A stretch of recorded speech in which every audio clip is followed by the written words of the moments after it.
Superman star Henry Cavill was criticized for comments he made in a Tuesday interview with GQ Australia about living in a.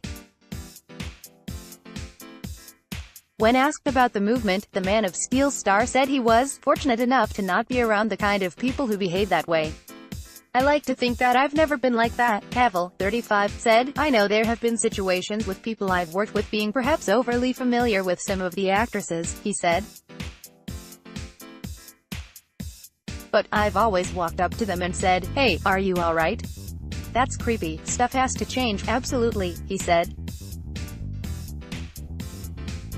"It's important to also retain the good things, which were a quality of the past, and get rid of the bad things." Then Cavill's interview took a turn. "There's something wonderful about a man chasing a woman," he continued. "There's a traditional approach to that, which is nice. I think a woman should be wooed and chased, but maybe I'm old-fashioned for thinking that." Cavill essentially said the line between sexual harassment and flirting was confusing. "It's very difficult to do that if there are certain rules in place. Because then it's like, well, I don't want to go up and talk to her, because I'm going to be called a rapist or something," he said.